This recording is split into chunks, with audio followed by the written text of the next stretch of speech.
Hi, my name is Schiller Ambrose, and welcome to our video. In this video, we're going to talk about 10 practices that every teacher should include in their lessons. As a bilingual teacher and an instructional coach for nearly 30 years, I've had the opportunity to work with hundreds of teachers, and these are the strategies and practices that work best in the classroom. Let's start with number 1.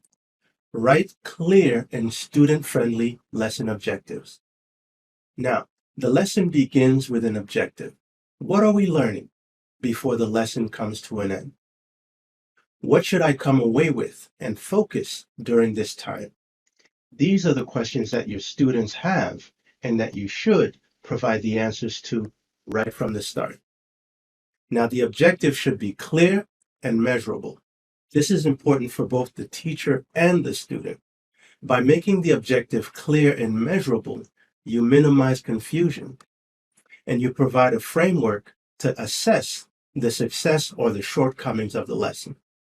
Throughout the lesson, you can assess the student's progress towards the final goal, and you can make appropriate adjustments either for the whole class or for small groups of students. Practice number 2, provide language objectives. Now, what are language objectives?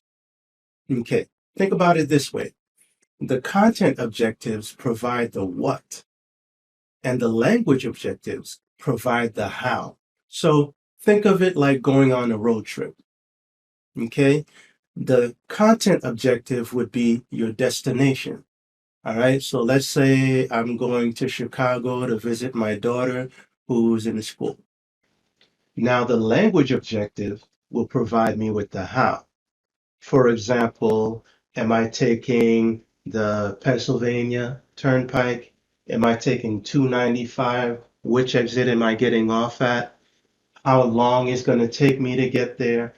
All of these details let me know if I'm on the right track and I'm progressing towards my destination. Now, a helpful framework for this is to use the 4 language domains to craft your language objectives. The 4 language domains are listening, speaking, reading, and writing.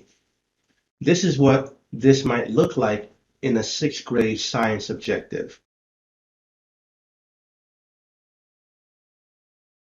It's always a good idea to take the time to make sure that your students have the necessary background knowledge.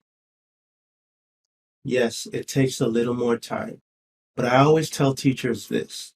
It's best for you to spend 45 minutes teaching information and having your students retain 50 to 75% of that information than to spend the same amount of time and having your students maybe retain 25% because they didn't have the necessary background knowledge. Practice number 4, include visuals wherever appropriate. Now, it's said that a picture is worth 1,000 words. Now, this is very true when you're teaching a new concept. Visuals provide an anchor and a reference for students, whether they are or they aren't language learners. Many students will have academic knowledge that can be unlocked through the use of visuals.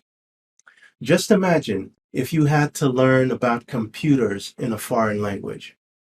Illustrations, visuals, and video presentations would likely be crucial for your success.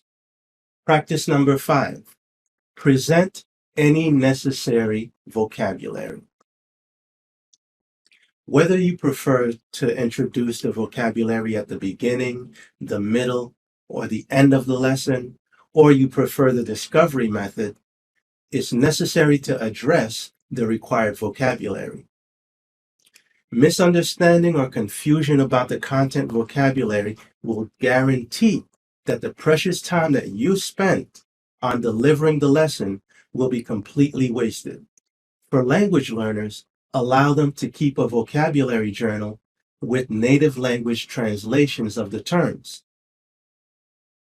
Practice number 6, provide applicable real-world relevance. Now, this is often left out of the lesson, but it's very important.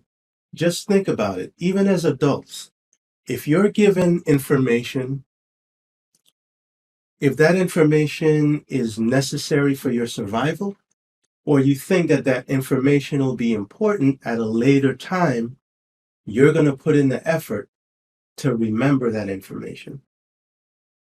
And if you feel like that information isn't important, it'll go in one ear and out the other. So we're answering, how does this concept or skill apply to my everyday life? And as often as you can, you should try to include the answer to this question into your teaching. Many students will engage more in the learning once they realize that this content will be relevant to their present or future life success. Practice number 7. Set clear expectations of academic tasks. Now, this goes a little beyond the lesson objectives. Let your students know what is expected of them for the upcoming lesson. You might want to establish some ground rules as to how they're going to work in groups, what you're looking for as you're walking around the room, and how they're going to be able to show you that they understand. If they have a question, do they raise their hand? Do they stand up and come and ask you? All those things. Practice number 8. Provide a rubric and example of acceptable outcomes. Now, assignment rubrics give your students a guide for what is needed for success. It removes the ambiguity and mystery behind teacher expectations. Providing them with examples of completed assignments at different levels will assist them in successfully completing their own assignment. Now, growing up, I remember spending days on assignments only to find out that I had misunderstood the teacher's expectations. And not only did this cause confusion, but also frustration. Because if you're like me, even as a child, I hated wasting my time.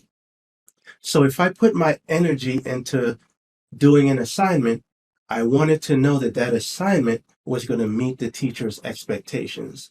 And depending on whether I wanted to get an A or a B on an assignment, I wanted to know exactly how to get there. If your students don't know your specific requirements for an assignment, this will cause confusion, frustration, and loss of interest. And no teacher wants that. Practice number 9. Plan for hands-on activities. Now, many students learn by doing. Hands-on activities will not only reinforce the content presented orally or through reading, but it will increase student engagement and retention. Simply put, hands-on activities are usually more fun for students. When students are more engaged in a lesson, they will carry that lesson away with them and perhaps make content connections outside of the classroom. Now that's a wonderful thing. And finally, our last practice. Plan short, informal assessments throughout the lesson. Now, the whole purpose of presenting a lesson is for students to learn and leave your classroom with more knowledge than they came in with. To determine whether or not your efforts were fruitful, you need to purposely and actively assess throughout the lesson. Now, we're not talking about anything that'll take up valuable instructional time. Things such as whole group questions, short discussions, task completions, and exit slips can easily be incorporated into the lesson, making it more effective for both you as the teacher and for the student. There are multitudes of practices and strategies that can enhance student learning. The ones that I've presented to you today are the ones that I found as an instructional coach to be the easiest to implement and to provide the most benefit for the teacher. Now, if you enjoyed the information presented in this video, Please click on the like button and subscribe to our channel. And feel free to leave comments about questions that you have and any future topics that you'd like us to present. Thank you.